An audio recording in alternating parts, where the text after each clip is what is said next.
Hey everybody, welcome to Obscurities and Miniatures, and today we do have, most certainly, something obscure. This is from Kingdom Death. These are the Great Game Hunters. Now, these two models here were originally supposed to have been part of the Lantern Festival expansion, which was canceled, but then subsequently had the plastic frames available on 2019 Black Friday as part of what they called the Forbidden Bundle, along with a couple other models. So I finally got around to figuring out where I had these. They were in a very odd spot in the house, and the house has been such an absolute disaster as it's getting redone. So I figured, why not start with something that we've prolonged and put off for some time, because we kind of didn't know where it was. So if this is offered up again in the future, and just so you know what you're getting yourself into, you do have both the male and the female. Both models are kind of in an at-rest position. They're both leaning against their big giant crossbows. Here's the males, here's the females. She's pointing her sword up in the air, and he's got like a little spyglass right here. You can take a look at his face. I don't know if these heads or body parts are very interchangeable with the basic plastic survivors or armor kits, so I'm just going to build them straight as is. In true Kingdom Death fashion, her chest is a separate piece. Fun. But otherwise, doesn't look too complex outside of like something you might find in Malifaux. Both models look to be about 8 or 9 pieces at least. So I'm going to grab those clippers and we're going to put them together, and we'll see how they stack up to some of the other more modern plastic Kingdom Death models, because there's certainly been some advances since these were originally envisioned. Now our Great Game Hunters are all finished, or at least built. I went ahead and put everything on. Let's take a look at the girl first, just because she's in my hands. I was surprised. I thought she was going to be a little bit on the smaller side, but she actually stacks up pretty nice compared to a lot of the current Kingdom Death models. She's not as tiny as I was expecting. You'll notice she has her sword and another sword here in her hand. I did like the fact that we had the option of using either the crossbow or the sword, and I figured I'm just going to hold on to the crossbow. Something different. I probably should have angled her left hand a little bit better, but it gets the job done.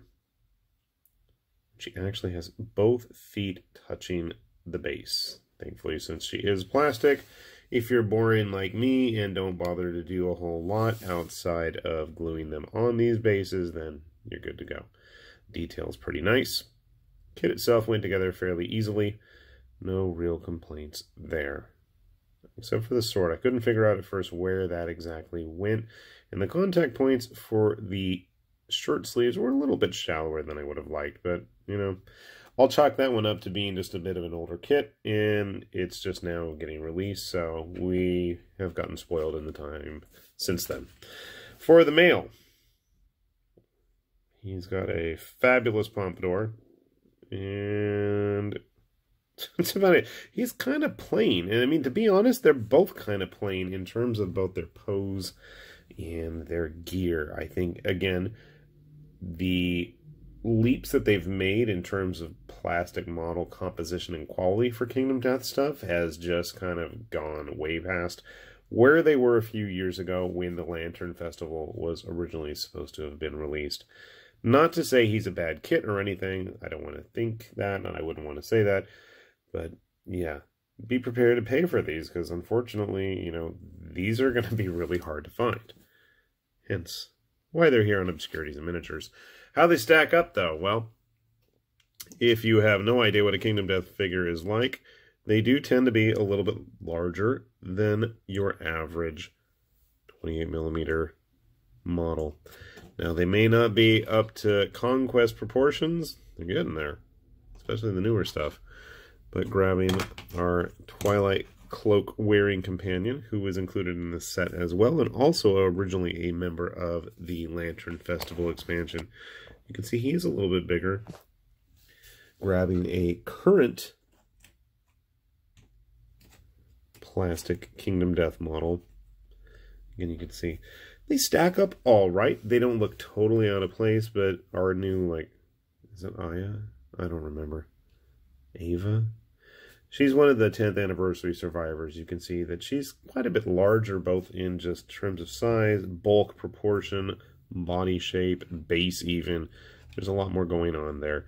But these were from a simpler time, so our expectations should be in check. Grabbing a more recent resin release. Again, you can see here, this is the Screaming God pinup armor.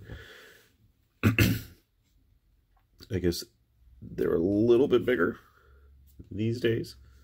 But again, she is on that custom base. And I just like this model. So I'm just like, I'm going to show it off anyway. So, haha, screw you people. You have to see what I've been doing. So, yeah. They fit pretty well with the Kingdom Death model. The aesthetics, not so much, because we don't tend to have the nicely dressed models outside of the Noble Woman. I believe that's what she was called. And I haven't seen that model in a long time. You want to talk about stuff that needs an encore. I had a cheap knockoff that I thought was going to be a legit one, and it was just bleh. So that's one I'd like to see make its return, along with the Strider Princess, but that's a whole nother story. Anyway, yeah, so here are the Great Game Hunters, and hopefully we will see them in some shape or form again in the future, if you're curious. So, with that said, this is High Lord Tamberlane with Obscurities and Miniatures. So thanks for watching, and we'll see you back here soon. Bye-bye.